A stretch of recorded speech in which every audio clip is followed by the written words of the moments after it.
Yes friends, a lot more has happened regarding the FaZe situation since my last video. We'll be diving into the real reason everyone left FaZe, how everyone plans to continue their careers moving forward, Ron being homeless now said to be living with PBM. But before we do, on what happens after, and I don't trust the internet. With every video, the end goal is to break the internet's norms down to a digestible science, making it easier to understand and using that info to make the internet better for everyone. Sometime before you go, please do not forget to like and subscribe, as it tells YouTube that this channel is fire and worth watching. Thanks man. As we know, on Christmas evening, literally almost everybody in FaZe decided that giving their viewers the gift of rejection would be the best way to end off the year.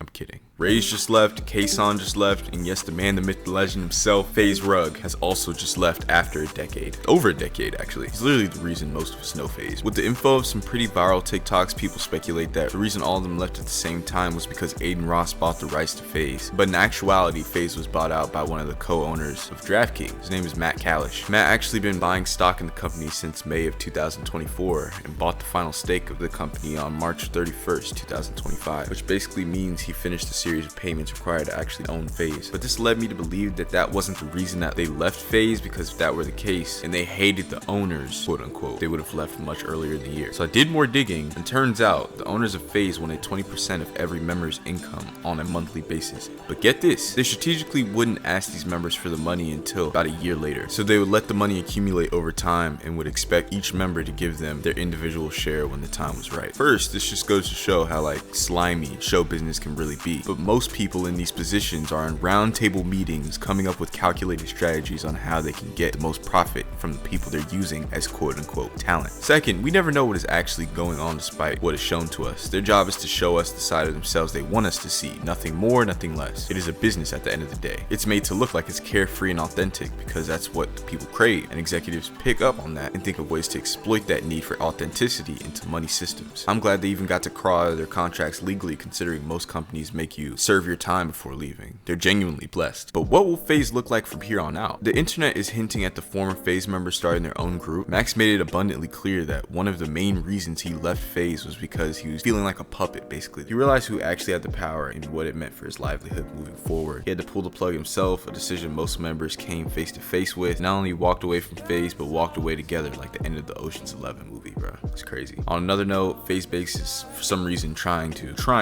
keyword, stir up some controversy with Black Boy, releasing most of the conversations over text they had, trying to paint him out to be this inauthentic, opportunist type person. FaZe Banks is upset about the whole thing, claiming he's literally millions of dollars in debt due to putting together the new FaZe team. I'll give him credit where credit is due. The selection he chose for new FaZe was insane, and he was visibly there with them every step of the way, as each of them came in individually. But in the end, the millions wound up going to the members' bank accounts, leaving him with literally less than nothing. Speaking of Black Boy Max, I'm 90% sure Stable Ronaldo is staying with him until he gets back on his feet, being that the FaZe house was really the only means of shelter he had out in California. Lacey went back home, Jason's staying with his girlfriend, Rage is in Japan, and Adapt and Kason are probably in hotels, to be completely honest.